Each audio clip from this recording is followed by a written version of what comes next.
تو یہ رات کی بڑی علامتیں ہیں، اور اس ایک رات کی عبادت اللہ نے 80 سال سے بڑھ کر کی. اسی لیے جب یہ رات آئے تو اس میں مغرب کے بعد غسل کرنا سنت ہے. بعد مغرب حضور علیہ السلام کا معمول ہے کہ اللہ کے حبیب صلی اللہ علیہ وسلم بعد مغرب غسل فرماتے تھے. اس کے بعد آقا کریم صلی اللہ علیہ وسلم مسجد میں عبادت کرنا اس رات کو پسند کرتے تھے. گھر میں بھی کر سکتے ہیں، لیکن بلکہ صحابہ کرام تو شب قدر میں نئے لباس کا اہتمام کرتے تھے، نئے کپڑے وہ پہنتے تھے شب قدر میں. کچھ صحابہ تو ایک ہی لباس سلا کر رکھے ہوئے تھے، جیسے حضرت انس ابن خزیمہ وغیرہ، کہ یہ حضرات اسی رات میں وہ لباس پہنتے تھے اور پھر کسی وقت اس لباس کو استعمال نہیں کرتے تھے. آقا کریم صلی اللہ علیہ وسلم سے پوچھا گیا کہ یا رسول اللہ، اگر ہم شب قدر پائیں تو اس میں سب سے زیادہ کون سی عبادت کریں؟ اللہ کو اس رات کون سا عمل سب سے زیادہ پسند ہے؟ تو اللہ کے حبیب صلی اللہ علیہ وسلم نے فرمایا اگر وہ رات تمہیں مل جائے تو کثرت کے ساتھ دعا کرنا، کیونکہ اس رات اللہ کو دعا بہت پسند ہے.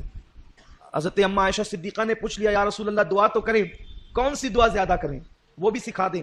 تو آقا نے فرمایا کہ یوں کہو اللہم انک عفو کریم تحب العفو فاعف عنی. اللہ تو عفو ہے، تجھے معاف کرنا بہت پسند ہے، سو تو ہمیں معاف فرما دے.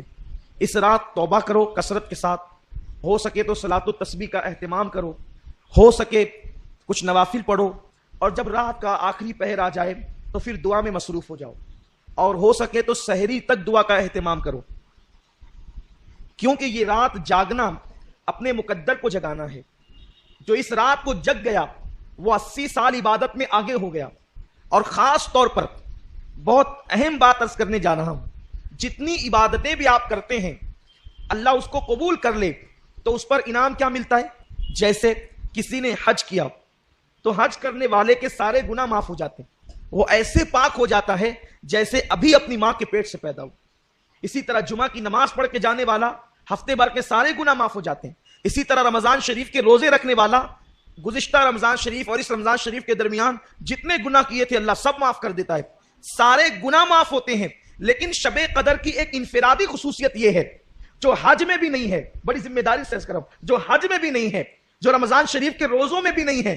اگر کسی کو شب قدر مل گئی تو انعام کیا ملتا ہے؟ آقا فرماتے ہیں اگر کسی کو شب قدر ملے اور وہ اس میں عبادت کر لے تو اللہ انعام کیا عطا کرتا ہے؟ جتنے گناہ کیا ہے وہ بھی معاف کر دیتا ہے، اور جو ابھی کیا نہیں ہے کرنے والا ہے اللہ اس کو پیشگی معاف فرما دیتا ہے. کتنا بڑا کرم ہے. لیکن شب قدر ملنا چاہیے، اور وہ متعین نہیں ہے، لیکن ہم تو بس اللہ پر امید کرتے ہوئے جو وہ شب قدر میں عبادت کرتے ہیں. اللہ فرماتا ہے خیر من الف شہر، یہاں تک آپ نے سنا. اب یہ 1000 مہینوں سے افضل ہے، برابر نہیں افضل ہے. پھر فرماتا ہے تنزل الملائکہ والروح، اور اس رات فرشتے آتے ہیں اور جبریل علیہ السلام آتے ہیں اور کیا کرتے ہیں؟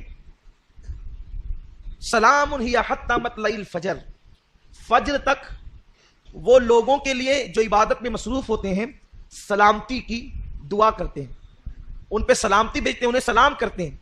تفسیر میں آتا ہے کہ یہ جو شب قدر ہے اگر اس کا اردو میں ترجمہ کیا جائے تو ترجمہ یہ ہوگا تنگ کر دینے والی رات، یا تنگ ہو جانے والی رات، یا تنگی کی رات.